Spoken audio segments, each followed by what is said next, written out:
It was a Monday morning, June 2nd, 2025, when Misty Buell's life shattered into silence. She had woken up in a quiet house. Too quiet. Her daughters, Evelyn, 9, Charlotte, 8, and little Josephine, just 5 years old, were supposed to be home by now. They had spent the weekend with their father, Travis Decker, during a court-approved custody visit. They should have returned the night before. Misty had packed their favorite snacks.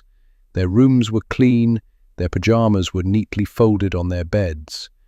But now, there was only silence, no giggles, no footsteps, no mummy echoing down the hallway, just a mother pacing the floor, calling a phone that never rang back, and somewhere, out in the Washington wilderness, 3 little girls lay lifeless, their voices stolen, their innocence suffocated, and their father gone, like a ghost, into the trees. Misty Buell was a mother, like any other, protective, hopeful, loving, and exhausted. She and Travis had divorced a few years earlier. The marriage had been rocky, arguments, tension, emotional manipulation, but she never imagined he could be violent. Their 3 daughters were her world. Evelyn, the oldest, loved painting sunsets and writing poems about horses. Charlotte was the bubbly one, always laughing, always asking questions. And Josephine, Jojo, the baby of the family, had just learned how to ride a bike without training wheels.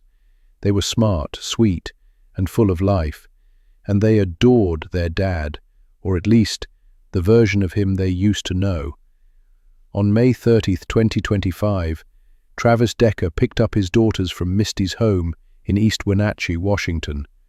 It was a Friday, and like many split families, the court had allowed him a supervised weekend visitation. Travis had convinced the judge he was stable, that he was working on himself. A former U.S. Army soldier, he had combat experience and survival training. Skills, he said, were part of his past, not his present. The court agreed to the visit, despite Misty's lingering discomfort. That day, as her daughters ran out the door with their backpacks and wide grins, Misty kissed them goodbye, not knowing it would be the last time she ever saw them alive. On Sunday, June 1st, Misty tried calling Travis. No answer. She texted. Nothing. She tried Evelyn's tablet, the one she used for games and video calls. Still nothing. At first, Misty told herself to stay calm. Maybe they were camping and had no signal. Maybe the girls were swimming or sleeping. But as evening came, and then night, and then early morning, that mother's intuition turned into dread. At around 9:15 a.m. on June 2nd, Misty called the police. Her voice was shaking. Her message was clear. My kids were supposed to be returned last night. They're with their father. He's not answering. I'm scared. Please, can you do a welfare check? The officer on the other end calmly took down the information. Travis's name, his vehicle, a black Toyota Tacoma, last known location, near Rock Island Campground, where Travis liked to take the girls for weekend hikes. Within 30 minutes, deputies from Chelan County Sheriff's Office were dispatched. The area was remote, surrounded by pine trees, cliffs, and dirt roads that twisted through the wilderness. When deputies arrived at the campground, they immediately spotted Travis's truck parked awkwardly off the gravel path. The driver's door was open. There were smears of blood on the door handle, a bloody handprint on the tailgate. Inside, the vehicle looked like it had been abandoned in a rush. Travis's wallet was still there. So was his cell phone, powered off. Even his keys were still in the ignition, but there were no signs of the children. Just a few hundred feet from the truck, under a patch of thick trees near the edge of the campground, officers made a chilling discovery. 3 small bodies, laid side by side. Their hands were bound with zip ties. Their heads were covered in plastic bags, tightly sealed. They had been suffocated. Evelyn, Charlotte, Josephine. All gone. A murder scene. Not an accident, not a bear attack, not a mistake. This was deliberate, planned. And whoever had done it, most likely their own father, had disappeared without a trace. Within hours, Travis Decker's name was broadcast across the country. A former Army specialist trained in wilderness survival and combat. Authorities warned that he was dangerous, potentially armed, and likely hiding in the rugged forests surrounding Chelan County. He knew how to move silently, avoid detection, live off the grid, a ghost in the trees. A $20,000 reward was issued. Photos of Travis and his daughters flooded social media. Helicopters circled the woods. Drones scanned from above. Bloodhounds sniffed the trail. But there was no sign of him. It was as if he had vanished into thin air. One question hung in the air. Why? Why would a father kill his children? Why that weekend? Why that way? And where, if anywhere, was he now? The forest stood still. The birds, the breeze, the tall evergreens swaying gently under the June sun, all of it seemed to mock the horror that had just been uncovered beneath its shade. 3 little girls, a camping trip turned massacre, a father gone without a sound. Law enforcement didn't need hours to piece together what had likely happened.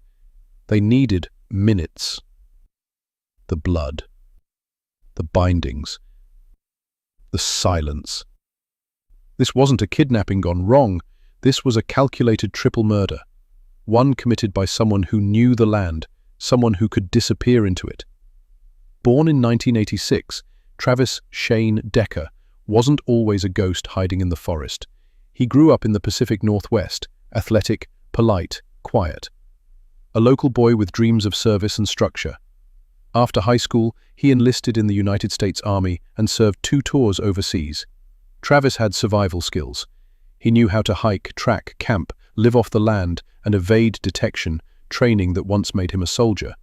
And now, tragically, made him the perfect fugitive. He married Misty Buell shortly after returning home, and for a while they lived a normal life. A house, a dog, a yard full of bikes, 3 beautiful daughters. But behind closed doors the cracks were growing. Misty would later tell authorities that Travis was controlling, not always violent, but angry, unpredictable. He'd isolate, he'd go silent, he'd spend nights in the garage or vanish for hours on long, brooding walks. He loved his daughters, that much Misty believed, but there was always something beneath the surface, a pressure, a darkness, something unspoken. Eventually, she filed for divorce and was granted primary custody of their daughters.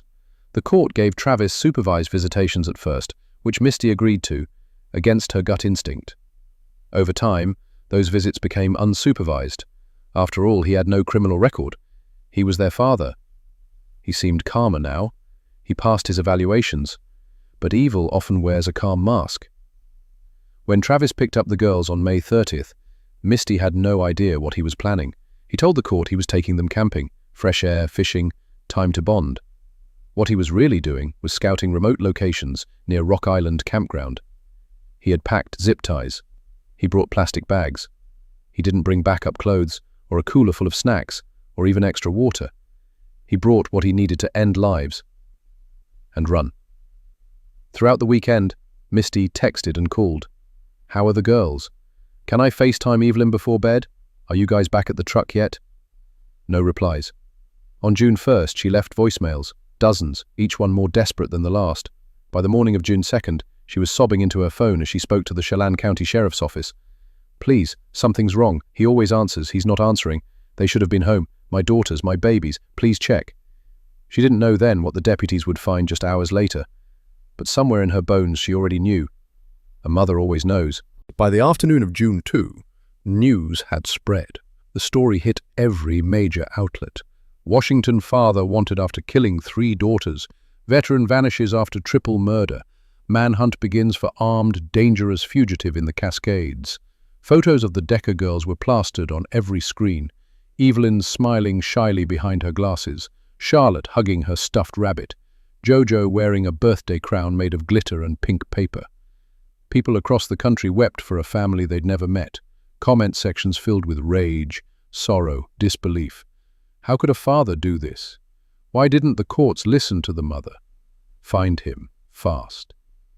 By nightfall, a multi-agency task force was in motion. Chelan County deputies, Washington State Patrol, U.S. Marshals, and later the FBI. They launched a manhunt unlike anything the region had seen in years. Search dogs picked up faint trails but lost them near rocky cliffs. Helicopters flew low over the forest canopy. Drones with heat sensors scanned the valleys. At the edge of the Rock Island campground, detectives found boot prints, heading east, into the wilderness, then gone. Travis's wallet, cell phone, and keys had been left behind. That meant one thing: he had planned this. He didn't need his phone. He didn't want to be found. As days passed with no sign of Travis, law enforcement shared a terrifying theory. Travis Decker wasn't just missing, he was hiding, and he knew exactly how to do it. They revealed his military background to the public, highlighting his experience in land navigation, wilderness survival, stealth movement, living off-grid for weeks at a time. He had no reason to use roads, no cell signal needed, no GPS trail. He could drink from rivers, sleep in trees, avoid thermal cameras by hiding under rocks. It was as if he had become part of the land itself. While officers were scanning the woods, Misty Buell stood in front of microphones at a press conference. Her voice was broken, her eyes were hollow. "My daughters were my light, my everything. I don't understand what he did or why, but if anyone sees him, please, don't let him hurt anyone else." She paused, then whispered, "Tell him, they were innocent, they just wanted their daddy." The clip went viral, millions watched, millions cried, and somewhere out there, the man who took those girls was still breathing. By the end of the first week, Travis Shane Decker had vanished more completely than anyone expected. No stolen car, no credit card activity, no signal from any device, no sightings with video evidence, just gone. Law enforcement wasn't searching for an ordinary fugitive. They were hunting a man who had trained for years to disappear. The Cascade Mountains near Chelan County, Washington, stretch for miles. Thick, wild, and deadly. Rock Island campground is bordered by steep ravines, dense pines, and countless hiking trails. There are places so remote that GPS fails, and radios go silent. Travis knew those places. According to military records, he had received advanced land navigation and solo survival training during his time in the army. He was the kind of man who could build a shelter from sticks, catch fish with his bare hands, and hide from thermal drones under a thick layer of earth. And that's exactly what police feared he had done. From June 3rd through June 14th, local and federal authorities expanded their search grid. Helicopters hovered overhead with night vision cameras. Infrared drones flew in coordinated patterns above tree canopies. Bloodhounds followed faint trails that vanished into running water. Searchers were dropped into high cliffs and narrow passes, many places only reachable on foot, but nothing stuck. Every clue ended in silence. Sheriff Mike Morrison would later say, "This man was prepared. He knew what he was doing. He didn't leave behind breadcrumbs. He left a mystery." By mid-June, the Travis Decker case had become a nationwide obsession. Social media exploded with hashtags like #FindTravisDecker, #JusticeForTheDeckerGirls, #GhostDadFugitive, hashtag. TikTokers made "Where is Travis" conspiracy videos. True crime podcasts dissected the story day by day. Every mother watching the news felt Misty Buell's agony. Every father shook his head in disbelief. Every hiker in the Pacific Northwest started looking over their shoulder. The world was watching. And Travis? Still nowhere. While boots pounded the trails, the Washington State Forensic Lab quietly delivered its first breakthrough. DNA testing confirmed. The blood on the tailgate of Travis's truck was his. The bloody handprint on the driver's door matched him exactly. Hair and fibers found on the zip ties used to bind the girls, also his. There was no longer any doubt. Travis Decker had murdered his daughters. What remained uncertain was where he went next. Then came July 5th, 2025, a break. Or so everyone thought. A family camping near the Sawtooth National Forest in Idaho reported a strange man walking barefoot through the woods. He was thin, bearded, and made direct eye contact, then quickly disappeared into the trees. His appearance matched Travis Decker almost exactly. The area was locked down. Park rangers sealed trails. Dozens of officers flooded the site. Helicopters and dogs were flown in overnight. Fire towers were used to scan valleys. People held their breath. Had the ghost finally slipped? After 48 tense hours, officers found the man, but it wasn't Travis. It was a lone hiker from Montana, also camping in the wilderness. He cooperated, his ID checked out. He wasn't the killer. Another lead gone. Sheriff Morrison, clearly exhausted, gave a press conference. "We will keep searching, but we need the public to understand. We are dealing with someone who has likely prepared for this moment for years." On July 6th, the U.S. Marshals Service announced a $20,000 reward for any credible tip that led to Travis Decker's arrest. Billboards went up across Washington, Oregon, and Idaho. TV commercials ran during prime time. His face, clean-shaven in one photo, bearded in a mock-up, was everywhere. But no one called. No credible leads. No confirmed sightings. Not a single gas station receipt. Not one blurry security cam photo. Not one stolen sandwich from a convenience store. Nothing. Meanwhile, Misty Buell stayed home, surrounded by toys, drawings, beds that would never be slept in again. Reporters asked if she believed Travis was still alive. She didn't hesitate. "Yes, he's alive. He ran. He's hiding, because a dead man wouldn't run." She visits the graves often, 3 small stones side by side, each one carved with a butterfly.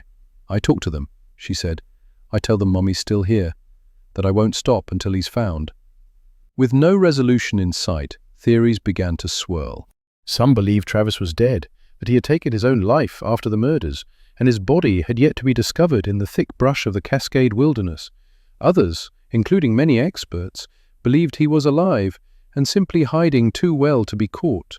One criminal profiler stated, "If this man truly prepared for a fugitive life, he could last months, even years. It's not impossible."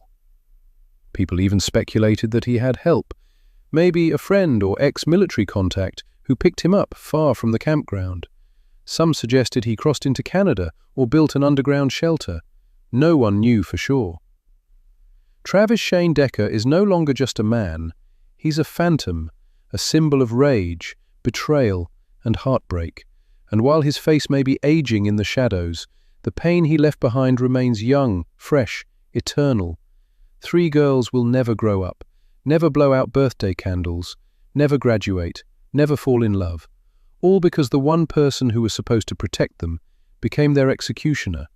And then, as if that wasn't enough, he disappeared into the trees. It's now been more than a month since Evelyn, Charlotte, and Josephine Decker were murdered in the Washington woods. 35 days since Travis Decker walked into the forest and didn't come back. And still, the silence continues. No fresh leads. No confirmed sightings, no footprints, no body, just questions and grief and a growing shadow. The manhunt hasn't stopped, but it's changed. The U.S. Marshals, FBI, and Chelan County Sheriff's Office have scaled back the full-force wilderness search.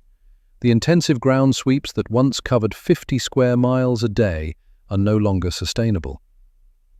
But that doesn't mean the case is closed. Sheriff Mike Morrison confirmed in a recent press briefing, "We have not found evidence that Travis Decker is dead. Until we do, we treat this as a live fugitive case." Authorities are now focusing on analyzing surveillance footage from hundreds of trailheads and forest roads, tracking unusual survivalist purchases from local stores, investigating military acquaintances or veterans who may have helped him, and following up on every new tip, no matter how small. One working theory is that Travis may have fled the wilderness early, before law enforcement arrived. Investigators believe he may have crossed into Idaho or Oregon by foot and then hitched a ride, used old hunting paths or military maps to avoid known roads, or possibly had a pre-arranged drop. Someone who picked him up with supplies and cash. No such accomplice has been confirmed, but law enforcement has not ruled it out. On July 8, 2025, the FBI officially filed a federal warrant against Travis Decker for unlawful flight to avoid prosecution. This elevated the case to national fugitive status. His face was added to the U.S. Marshal's most wanted list, and his profile now appears in airports, border crossings, bus and train stations, national park watch lists. Still, despite the weight of the federal government behind the case, nothing. In East Wenatchee, the Decker girls' school held a candlelight vigil. 3 tiny desks sat empty, each one covered in drawings, paper flowers and pink balloons. A 4th-grade teacher cried as she read a poem Evelyn had written before her death. It ended with the words, "I want to fly one day, even if it's just in my dreams." Charlotte's classmates released butterflies into the sky. Josephine's best friend clutched a stuffed bear and whispered, "Bye, Jojo." This wasn't just a crime. It was a wound, deep, quiet, and still bleeding. As the search dragged on, public frustration grew louder. Many blamed the family court system for granting unsupervised visitation despite Misty's past concerns. Others questioned how someone like Travis, trained, isolated, clearly unstable, could slip through the cracks. Online, the theories multiplied. He's living in a survivalist bunker. He's hiding among off-grid communities. He's harmed himself, and his body hasn't been found. He was helped by a militia group or veteran contact. He's still in the woods, watching, waiting.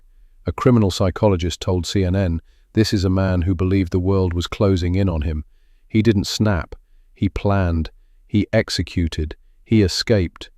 Misty Buell refuses to let her daughters become forgotten names in a news cycle. She speaks at every vigil, answers every reporter's question, posts updates to a memorial Facebook page titled, "Justice for My Girls, Find Him." In one post, she wrote, "I don't know if Travis is alive, but I know this. Evelyn was going to write books. Charlotte wanted to be a veterinarian. Jojo wanted to sing on a big stage. Now they are all quiet. He took their voices, but I will never stop using mine." There's one chilling thought that haunts everyone working this case. What if Travis Decker is watching? What if he has a radio, a phone, some hidden signal? What if he reads the articles, watches the coverage, sees the manhunt closing in, and just waits? Many believe he planned not just the murders, but the escape. And the narrative. To vanish, to control the story, to become legend. As of July 11th, 2025, police are begging the public not to lose focus. This case is not cold. This man is not a myth. He is real, he is dangerous, and he is out there. Chelan County Sheriff's Office. They ask hikers, park rangers, truckers, motel owners, remote campers, anyone to stay alert. Especially in north-central Washington, Panhandle, Idaho, eastern Oregon, rural Montana, one call could bring justice, one set of eyes could end the silence. We don't know where Travis Decker is. We don't know if he's living in the wild, dying in a ditch, or hiding in plain sight. But we do know what he left behind. A mother torn in half, a town frozen in grief, 3 graves side by side, and a nation watching the trees. The girls will never come back. But maybe, just maybe, justice can still be found. And if you're out there, Travis, know this. You may have vanished from view, but you'll never vanish from memory. We're still looking, and we're not stopping. The world moves on. The news cycle shifts. Disasters come and go. New names take over the headlines. But some stories never fade. They burn. Quietly, in the back of our minds and deep in our hearts. The murder of Evelyn, Charlotte, and Josephine Decker is one of them. Not because they were famous, not because they lived extraordinary lives, but because their story is tragically ordinary. Every year in the United States, hundreds of children are killed by someone they trusted, usually a parent or close relative. It's called filicide, the murder of one's own child, and it happens far more often than we think. According to the American Academy of Pediatrics, on average, more than 450 children in the US are killed by their parents or caregivers each year. These aren't random acts of rage, they are premeditated, often motivated by control, revenge, or despair. In Travis Decker's case, investigators believe the motive was a combination of control over Misty, a final act of emotional destruction, and a calculated escape rooted in military precision. He didn't just kill his daughters, he tried to erase them. Child advocacy groups across Washington and the nation have rallied around the Decker girls' memory. A spokesperson for the National Center for Missing and Exploited Children said, "This was a preventable tragedy. We must re-evaluate how courts handle custody, with parents showing signs of psychological instability, no matter their lack of criminal history." Another child welfare attorney stated, "We trusted the wrong man with precious lives, and now 3 girls are dead, and the justice system is playing catch-up." In a recent interview, Misty sat on a wooden bench in a small memorial garden, built by neighbors, with 3 cherry blossom trees planted in her daughter's honor. The host asked her, "What would you say if you could speak directly to Travis?" Her voice didn't tremble. "You can run forever, but you will never outrun what you did. Every sunrise I remember their voices. Every sunset I ask why you took them from me. And every night I pray for justice. If you're listening, I hope it haunts you." She paused, then added softly, "They weren't just my daughters. They were everything." To those watching, you may never know the warning signs. You may not see the cracks forming until they split open. But if something feels wrong, if someone near you begins to withdraw, obsess, or threaten, speak up. Don't dismiss your gut. Don't wait for one more chance. Don't gamble with lives. Because Misty tried to be fair. She tried to co-parent. She trusted that the man she once loved wouldn't hurt their children. And now her home is quiet forever. At the East Wenatchee Community Park, there's now a wooden bench carved with 3 butterflies. Each wing bears a name: Evelyn, Charlotte, Josephine. Children run past it. Some stop, some sit, some ask their parents who the girls were. And every so often, someone leaves a drawing, or a rock painted with a flower, or a note with crayon hearts. "We miss you. You were loved. Fly free." The bench faces the sun. It's the only place Misty says she can breathe now. As of today, July 11th, 2025, Travis Shane Decker is still at large. He is wanted for 3 counts of aggravated first-degree murder, flight to avoid prosecution, child endangerment, and multiple federal offenses. A $20,000 reward remains active. Posters with his face still hang in diners, rest stops, ranger stations, and border towns. He has been described as white male, age 39, 6'1", 195 pounds, possible beard, known to wear military boots and outdoor gear, may be armed and highly dangerous. If you believe you've seen Travis Decker, if you suspect someone is hiding him, if you hear anything that feels off, call the U.S. Marshals tip line immediately at 1-877-WANTED-2 or submit an anonymous report through fbi.gov/tips. One call could bring closure. One tip could save another life. Evelyn, Charlotte, Josephine. They had smiles brighter than the morning sun. They had futures waiting. Birthdays, field trips, laughter, light. They should be here. Their voices may be gone, but their story is not. It's up to all of us to remember them, to speak for them, and to make sure this never happens again. Because justice delayed is not justice denied, as long as we don't stop looking.